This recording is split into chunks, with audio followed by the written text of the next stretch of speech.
a town full of secrets, there was one woman who refused to let them stay hidden. Madame Fefe, the village radio. They said no drum in Ogume was louder than Madame Fefe's tongue. And one day, that tongue beat her into trouble. Long ago, in the cheerful town of Ogume, there lived a woman whose name was known by every man, woman, and child. Her name was Madame Fefe. Some people swore she had a tongue sharper than a razor blade. Others said her mouth was like a pistol that never rested in a mortar. But everyone agreed on one thing. Mama Fefe loved gossip more than she loved food. Sometimes, if a woman gave birth at night, Madame Fefe would be the first to announce the baby's name before dawn. Sometimes, even before the poor mother had decided it on herself. If two neighbors argued about whose goat had eaten the other's yam, Madame Fefe would retell the story to the whole village, adding extra pepper, salt, until it sounded like a war between kingdoms. It wasn't that she meant harm. Oh no, Madame Fefe simply found talking sweeter than palm wine. And what was the use of knowing something if you didn't sprinkle it around like granules in the market? The villagers called her the talking drum of Ogume. Because once she beat her mouth, the sound traveled everywhere. Some even called her the village radio. Only this radio had no off switch. One hot afternoon, Madame Fefe sat outside her hut peeling granules. A group of children gathered, waiting for her daily stories. She adjusted her attire proudly and began. Have you heard? Hey, do you know why Babatude's wife walks slowly these days? They say she swallowed a snail whole. Can you imagine? A snail. The children gasped and clapped their hands, some in horror, some in laughter.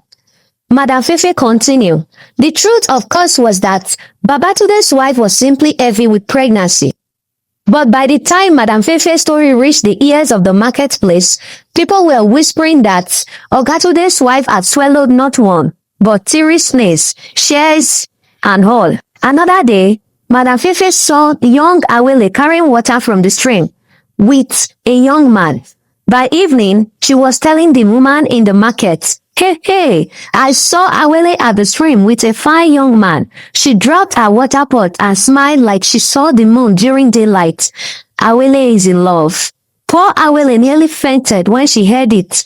The fine young man was nothing but her own cousin visiting from the next village, but Madame Fefe's tongue had already married them off in the marketplace. The funny thing was that people laughed at Madame Fefe's tales, but they also started to believe them. One man even accused his wife of swallowing a snail like Babatude's wife. Another teased Awele for hiding her secret romance. Little by little, Madame Fefe's words shared the thought of the whole town. But Madame Fefe didn't notice. She was too busy enjoying the way people leaned in to listen. The way their eyes widened at her stories, and the way her mouth, her precious mouth, never ran dry of words. Yes, life was sweet for Madame Fefe, the talking drum of Ogume, until she said something that landed the whole villagers into danger. Every market days, Madame Fefe strode into the marketplace with her big wrappers tied tightly around her waist, a basket balanced on her head, and her mouth already working before her feet stopped moving. Have you heard? My ears don't deceive me. I heard that Chief Okoro is building a secret room in his house. Do you know what for? To hide his second wife from the first. The market women gasped and laughed, covering their mouths with their wrappers. The truth was that Chief Okoro was simply building a new yam barn, but Madame Fefe had spiced it until the story boiled like hot pepper soup. As she moved further, she spotted young Shika buying clothes. Madame Fefe leaned towards the seller and whispered loudly enough for half the market to hear. This Shika, she says she wants clothes for her mother's burial. Burial care. My own eyes saw her last night dancing with boys at the moonlight play. Does that look like money to you? The cloth seller raised a eyebrow, and Shika nearly fainted. She dropped the cloth and ran off, her face red as fresh palm fruit. By midday, Madame Fefe had turned the marketplace upside down. A woman accused her husband of hiding a second wife. Shika locked herself indoors, refusing to come out. Everywhere she went, Madame Fefe left quarrels, confusion, and laughter trailing behind her like smoke from the fire. And so, the market was never truly quiet again. Even when Madam Fefe went home, her words lingered like echoes in people's ears, stirring suspicion, jealousy, and endless amusement. The stream at Ogume was the heartbeat of the town. Every morning, women gathered there to fetch water, wash clothes, and exchange related stories. Children splashed at the shadow end, chasing each other with dripping hands. Madam Fefe loved the stream almost as much as she loved the marketplace. It was another stage for her tongue to perform. She would balance her water pot on her hick and sprinkle gossip. One bright morning, Madam Fefe strutted down the stream. Before her feet touched the water, she had already begun. Hey, hey, have you people heard? The reason Adobe's daughter has pimples is because she ate a whole basket of granuts meant for the gods. My own ears heard it. Another woman asked, Madam Fefe, are you sure? Madam Fefe placed her hand on her chest as if swearing an oath. Sure, my tongue does not lie. If it lies, let the stream dry up today. Everyone laughed again, even though they knew her tongue was the greatest liar in Ubume. As the laughter echoed across the water, a figure appeared at the far end of the stream. It was an old woman in tattered clothes, sitting on a stone, scrubbing what looks like the same rag over and over. Her back was bent, her hair grey-wide, and her eyes, when she looked up, were sharp like two burning coals. She watched Madam Fefe for a long while. Then in a voice that was calm but carried strangely over the moons, she said, Madam Fefe, your tongue runs faster than your leg. One day, it will lead you to a place your leg cannot escape. The women at the stream grew silent. Even the children stopped splashing. A cool breeze passed over the water. Madam Fefe blinked, then threw her head back and laughed, loud and proud. Old woman, stop frightening us. My tongue is my strength. My tongue is what makes this town lively. Without my tongue, Ogume will sleep like a lazy goat. She lifted her water pot, balanced it on her head, and walked away, her hips swaying proudly. Yet that night, when she laid on her mat, the sound of the old woman's voice echoed on her head. Your tongue runs faster than your leg. One day, it will lead you to a place your legs cannot escape. For the first time in years, Madam Fefe found it hard to sleep. The days rolled by, and Madam Fefe's tongue only grew bolder. The warning at the stream became just another story for her collection. She even retold the story at the marketplace, exaggerating it until the people laughed. Hey, hey, you people should have been there, she said, clapping her hands. One ragged old woman wanted to curse me at the stream. Imagine, she told me my voice will kill me. Madam Fefe, I told her, if my tongue kills me, then let it also cook soup for my funeral. The crowd roared with laughter. Even the drummers beat their talking drum as if agreeing with her mockery. That evening, when the sun was melting into red fire on the horizon, Madam Fefe was walking home from her friend's compound. Her ears, as usual, were open wider than her eyes. As she passed the palm grove, near the edge of the forest, she heard whispers. She tiptoed closer and peered through the leaves. Beneath the palm trees were two of Ogume's finest hunters. They squatted near a pile of leaves, speaking in low voice. Let us bury the shams here, one said. Tomorrow, we will set the trap for the bush cow. Without these shams, the hunt will fail. The other nodded, placing a leather bag on the ground. No one must know of this place. These shams are sacred. If careless, then the spirit will be hungry. Madam Fefe's eyes shone like lanterns. Sacred shams, buried treasure. Already her mind was dancing. She pressed her ear closer. The hunters dug a small hole, placed the bag inside and covered it with sand and leaves. When they finished, they stood, clapped their hands together and walked away. Their voice faded into the forest. The moment they disappeared, Madam Fefe nearly burst with excitement. She rolled her palm together. Aha! So, this is the treasure they have been hiding. Hey, hey! And they think Madam Fefe will keep quiet. My tongue will spread this story like a fire. She hurried back to the village, her wrapper flapping, her slippers kicking up dust. By the time she reached the first compound, her voice was already boiling. People of Ogume, have you heard? Your ears must hear what my eyes have seen. The hunters have found treasure in the forest. Big treasure buried in a leather bag under the palm tree. The women fetching firewood dropped their bundles. Men stopped pounding yam. Children gathered, wide-eyed. Treasure? Someone asked. Hey. Gold? Cowries? Jewel? Another said. Madam Fefe clapped her hand dramatically. What else will hunters hide in a bag and bury? Do you think it is pepper soup? No, it is treasure. Shining treasure. By night, half of the villagers were boozing. People whispered in corner, their eyes glittering with greed. Some claimed they had dreamed of treasure before. Others swore the hunters had been hiding wealth from them for years. Madam Fefe, treated with the chaos, sat at her hut, grinding from ear to ear. Tomorrow, she whispered to herself, Ogume will march to the forest and they will say it was Madam Fefe who opened their eyes.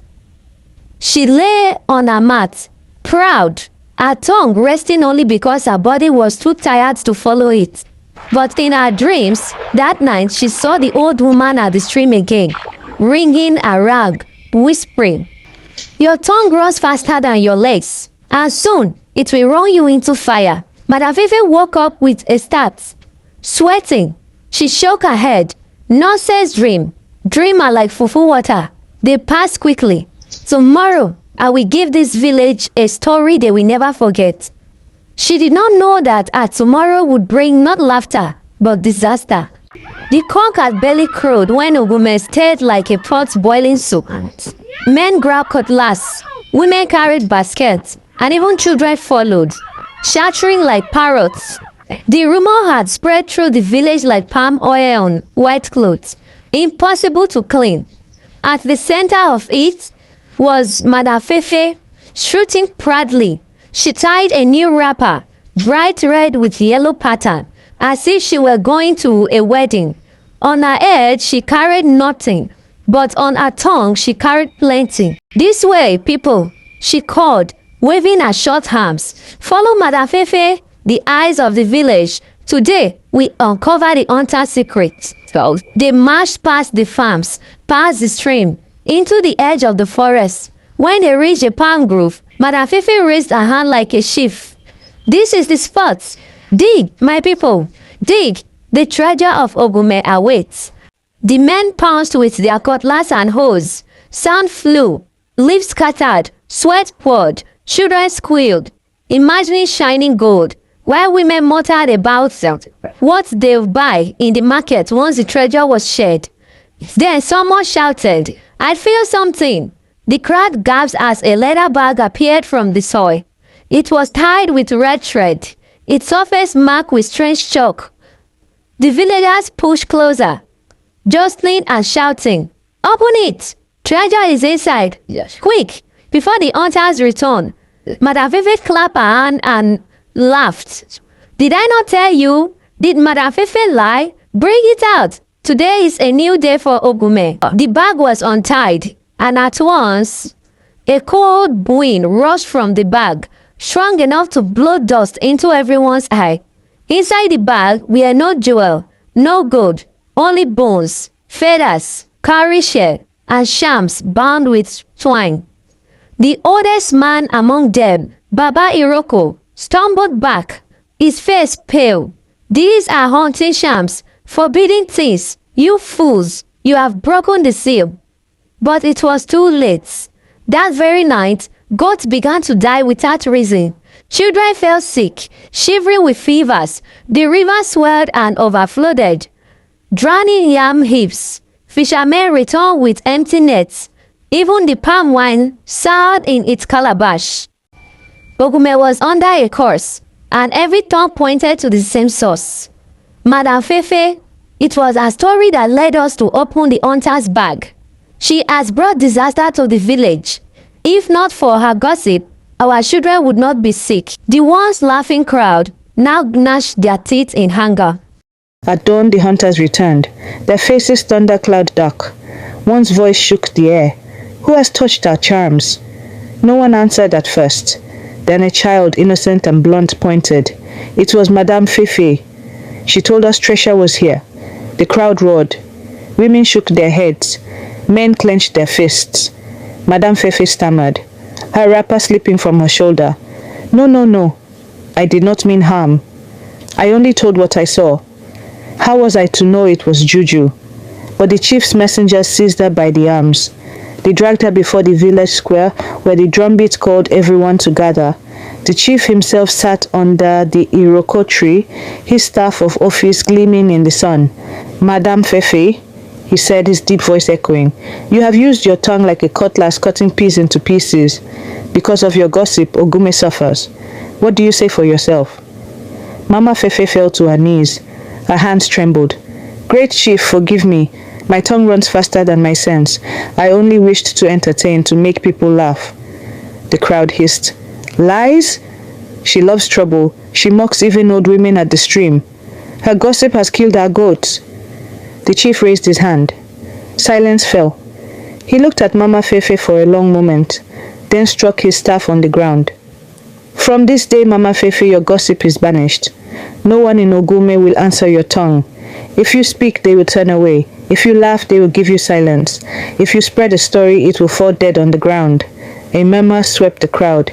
The judgment was heavy. Heavier than beating, heavier than a fine.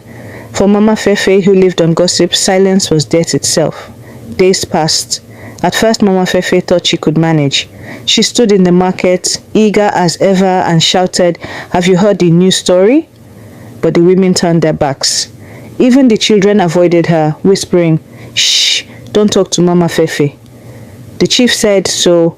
The once noisy hut of Mama Fefe became as quiet as a grave. Her mortar and pestle gathered dust. Her firewood pile lay untouched. Her laughter dried up like rain in Harmattan. One evening, she sat alone outside, listening to the distant sound of drumming from a festival she was no longer invited to join. Tears rolled down her cheeks. For the first time, she understood the weight of words, sharper than any spear. She remembered the old woman at the stream, with her rag dripping water, and shivered. Finally, she whispered into the night, though no one listened. My tongue was sweet like honey, but I let it drip too much. Now it has poisoned me. From that day, Mama Fefe spoke less.